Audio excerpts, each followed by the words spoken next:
Hi అండి అందరికీ welcome back to my channel. అందరూ ఎలా ఉన్నారు? నేనైతే ప్రస్తుతానికైతే బాగున్నానండి. ఇంకా నేనైతే పొద్దున్నే లేచి జడకైతే క్లిప్ పెట్టుకొని ఈ మధ్య వేడికైతే సరిగ్గా నిద్ర పట్టట్లేదండి. మళ్ళీ మా ఆయన కూడా నైట్ మాటలు ఎక్కువగా ఏడుస్తూ ఉంటాడు. ఎందుకు ఏడుస్తున్నాడో తెలియదు. ఆకలికి ఏడుస్తున్నాడని తినడానికి ఏమి ఇచ్చినా తినడండి. ఇంకా ఆకలేసినప్పుడైతే తింటాడు, కానీ అలా ఏడుస్తూ ఉంటాడు. ఇంకా నేనైతే పొద్దున్న లేచి బట్టలన్నీ అయితే వాషింగ్ మిషన్లో వేస్తున్నాను. నావి ఆయనవి.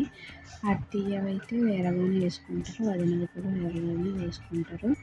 నావి ఆయనవి అయితే ఇంకా కలిపి అయితే వేస్తున్నాను. నావి ఎన్నో కాలుతుంది, కానీ మా ఆయన అయితే రోజుకి ఒక 10 జతలు అయితే మోపుతాడు. ఇంకా ఆయన బట్టలు ఎక్కువ కాబట్టి నావి అయితే ఒక రోజుకి 2 జతలు అయితే ఇంకా అలా ఒక 4 రోజులవి, అలా 4 రోజులవి, 4 రోజులు, 4 రోజులు అలా కలిపి మా ఇద్దరు బట్టలు అయితే ఉంటాయండి. ఇంకా వాషింగ్ మిషన్లో అయితే వేస్తాను. ఆయనకి బాక్స్ పెట్టాలి అని చెప్పి ఆయన అయితే ప్లే స్కూల్లో వేస్తున్నామని చెప్పాను కదండి. ప్రస్తుతానికైతే ఆయన ఇంకా అలవాటు అవ్వాలి కాబట్టి ఒక 3 డేస్ అయితే అలవాటు చేసి చూద్దామని అన్నారు ఈసారి. సరే అని చెప్పి ఒక 2 డేస్ అయితే తీసుకెళ్దామని చెప్పి నేను ఇంకా బాక్స్ పెట్టాలి కదండి, బట్టలు వేసి ఇంకా బ్రష్ అయితే చేస్తున్నాను. ఆయన అయితే అలవాటు అయ్యే వరకు ఇంకా ఒకవేళ జాయిన్ చేస్తాము, చేయకుండా ఉండము, ఎవరైనా చేస్తాము. కాకపోతే అలవాటు అయ్యే వరకు ఆడితో పాటు ఎవరైనా ఒకరు ఉండాలంట. ఇంకా నేను కూడా అప్పుడప్పుడు నాకు ఒంట్లో ఈ మధ్య ఎందుకో బాగుండట్లేదండి.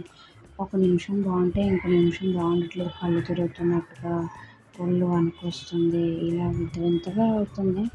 బాగున్నంతసేపు అయితే బాగానే ఉంటాను. ఎందుకంటే కడుపుతో ఉన్న వాళ్ళకి ఇలానే ఉంటుందేమో.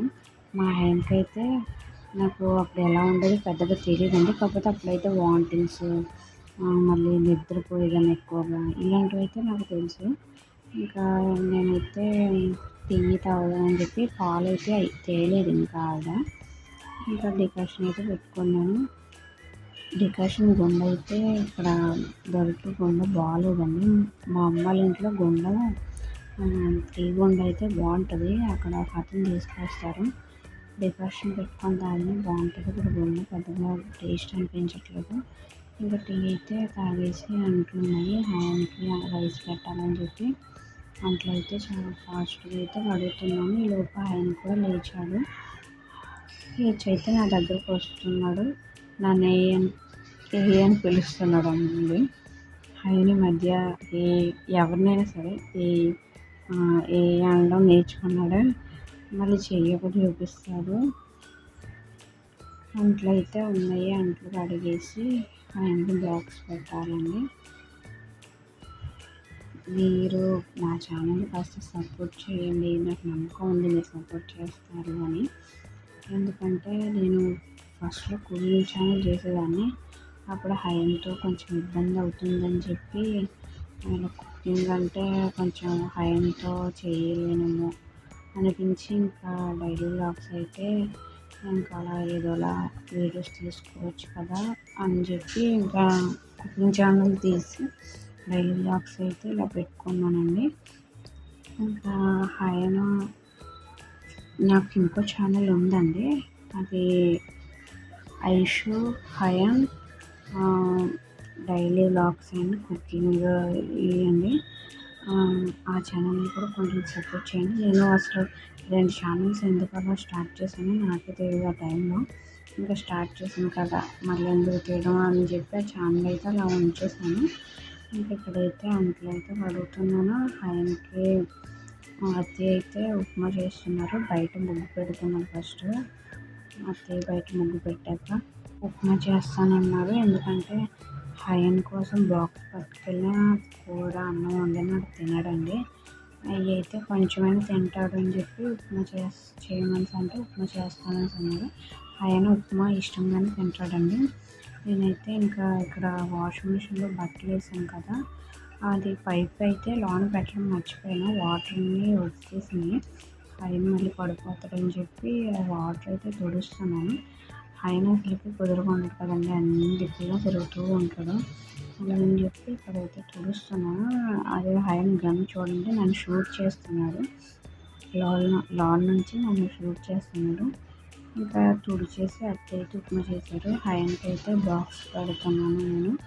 ఉప్మా అయితే కొంచెం తింటాడు కదా అని చెప్పి పెట్టాను, కొంచెం పెట్టానండి. ఎక్కువ తిండి మళ్ళీ 12ంటికి అయితే తీసుకొచ్చేస్తాను ఆడితో పాటు ఉండి. ఇక్కడ డ్రాగన్ ఫ్రూట్ కూడా పెట్టాను, అది కూడా బాగానే తింటాడు, ఏదో ఇంట్రెస్ట్ ఉంటే తింటాడు. కానీ ఈ మధ్య అసలు ఏమీ తినట్లేదండి, అసలు ఏం పెట్టాను కూడా తినట్లేదు. ఇంకొక డైపర్ బాక్స్ వాటర్ బాటిల్ అయితే పెట్టాను. ఇంకా నేను ఆయన అయితే రెడీ అయిపోయి స్కూల్కి అయితే వెళ్ళాము. ఇంకా అక్కడైతే ఆయన కాసేపు అయితే ఆడుకున్నాడు, ఆకలేసినటువంటి డ్రాగన్ ఫ్రూట్ అయితే మొత్తం తినేసాడు. ఇంకా ఉప్మా సగం, డ్రాగన్ ఫ్రూట్ సగం అయితే తింటున్నాడు మధ్య మధ్యలో. స్కూల్లో అయితే చాలా బాగుందండి, నాకైతే నచ్చింది. ఇంకా చూసి ఒక 2 డేస్ చూసేసి జాయిన్ చేద్దామని అయితే అనుకుంటున్నాము, నేను వదిన కూడా. బాగుంది కాబట్టి కొంచెం అల్లరి తగ్గుతుంది, మళ్ళీ కొంచెం డిసిప్లిన్గా ఉంటాడు అనేసి. ఇంట్లో అయితే పిల్లలు ఎవరు లేరు కదండి, అందుకే కొంచెం అల్లరి ఎక్కువ చేస్తుంటాడు. బయటకు తీసుకెళ్ళమంటాడు, డాబా పైకి తీసుకెళ్ళమంటాడు, కానీ ఎక్కడ స్థిరంగా ఉండడు, ఏడుస్తూనే ఉంటాడు. ఇంకా ఆడి కోసం అని చెప్పి స్కూల్లో అయితే చూసాము, ఒక 2 డేస్ ఫస్ట్ చూసి ఉంటాడు లేదు, తర్వాత కూడా ఇంకా ఏదైనా సరే జాయిన్ చేసేస్తానండి. ఎందుకంటే వాడు ఇంట్లో అలా ఉన్నా సరే పెద్దది ఏమీ తెలియదు కదా. ఇప్పటి నుంచి కొంచెం ఇలా జాయిన్ చేసామంటే కొంచెం స్కూల్ కూడా అలవాటు అవుతుంది. మళ్ళీను వాడికి నలుగురు ఫ్రెండ్స్ ఉంటారు కూడా. మళ్ళీ నెక్స్ట్ ఇయర్కి స్కూల్ జాయిన్ చేసినప్పుడు కొంచెం బాగుంటుంది. అలా అని చెప్పి ఇంకా మాతో పాటు ఒక 45 రోజులు ఉండి వాడిని అలవాటు చేస్తాము, ఇంకా జాయిన్ చేసేస్తాము. అలా అయినా అక్కడ ఉన్న వాళ్ళందరూ అయితే అతను కూడా ఆ పాపకు డాడీ అంట, ఆ పాప ఏడుస్తుందని చెప్పి అక్కడ ఉన్నారు. ఇలా చాలామంది పిల్లలు అలానే ఏడుస్తూ ఉన్నారు, అప్పుడప్పుడు ఆడుకుంటున్నారు, అప్పుడప్పుడు ఏడుస్తున్నారు. మా ఆయన అయితే అలవాటు అవుతాడు, ఎందుకంటే వాడికి పెద్దగా ఇది కాదు అది ఇంట్లో అయితే ఏడుస్తూ ఉంటాడు. ఎందుకంటే ఎవరూ లేరు, మా అమ్మాళ్ళ ఇంట్లో అయితే మా అన్నయ్య పిల్లలు వాళ్ళు ఉండరు కాబట్టి వాళ్ళతో పాటు ఆడుకునేవాడు, అంత పిలిచి అయితే ఉండేది కాదు. అసలు నా గురించి అయితే మా ఆయనకి అంతలా పట్టింపే ఉండేది కాదు, అంతలా వాళ్ళ బావాలతో ఆడుకునేవాడు. ఇంకా నేను ఆయన అయితే వచ్చేసాము, 12 అయింది కదా, వచ్చేసి ఇంకా బట్టలు వాషింగ్ మిషన్లో వేసింది అయితే ఆయన అయితే ఆరబెడుతున్నాను కింద. నావైతే పైన ఆరబెడదామని చెప్పి ఆయన కింద వేస్తున్నాను, పైన అయితే పడిపోతాయండి. మధ్యలో సందు ఉంది అక్కడ బట్టల ఎండబెట్టే ప్లేస్లో, అలా అని చెప్పి నావైతే పైన అని చెప్పి ఆయన్ని ఇక్కడ వేస్తున్నాను. ఇంకా ఏదో టైంపాస్కి ఏదో ఒకటి చేస్తూ ఉండాలనిపిస్తుంది, కానీ నీరసం వచ్చేస్తుంది, పెద్దగా ఏమీ చేయలేకపోతున్నాను. కానీ పని చేస్తేనే బాగుంటుందండి కడుపుతో ఉన్న వాళ్ళకంట. మా ఆయనకైతే అప్పుడు మా అమ్మ లేదు బాగా పనిచేసేదాన్ని, ఎందుకంటే అలా పని చేస్తే నాకు కొంచెం ఒంట్లో బాగుండేది. ఇక్కడ పెద్దగా పని ఉండేది కాబట్టి కొంచెం బాగా నీరసం అయితే వచ్చేస్తుంది. నేనైతే నా బట్టలు డాబా పైన ఆరబడదామని చెప్పి వెళ్తున్నాను. నాతో పాటు ఆయన కూడా వస్తున్నాడు, వెనకాల నడుస్తున్నాడు. ఇంకా బట్టలు అయితే ఇక్కడ వేసానండి. ఆయన అయితే ఈ లోపు మెట్లు దిగేసి వెళ్ళిపోతున్నాడు, నాకు చాలా భయం వేసింది, ఎక్కడ దాకా వెళ్ళిపోయాడని చెప్పి నేను పరిగెత్తుకుంటూ వెళ్ళాను. ఇంకా జాగ్రత్తగా ఉండాలండి మా ఆయనతో, ఒక్క నిమిషంలో ఇంకా అలా ఉండాడంటే ఒక ప్లేస్ నుంచి ఇంకో ప్లేస్కి 2 నిమిషాల్లో వెళ్ళిపోతాడండి, అందుకోసం నాకు కొంచెం భయము. ఇంకా ఆయన్ని అయితే తీసుకుని వెళ్తున్నాను, కానీ వాడైతే రావట్లేదండి, మళ్ళీ డాబా పైకి వెళ్దాం అంటున్నాడు. నేను వచ్చి నాకు పైకి కిందకి తిరిగేంత ఓపిక అయితే నాకు లేదు. ఇంకా మా వీడియోస్ కానీ మీకు నచ్చితే ఒక లైక్ అండ్ సబ్స్క్రైబ్ చేసుకోండి, నా ఛానల్ కొంచెం సపోర్ట్ చేయండి. ఆయన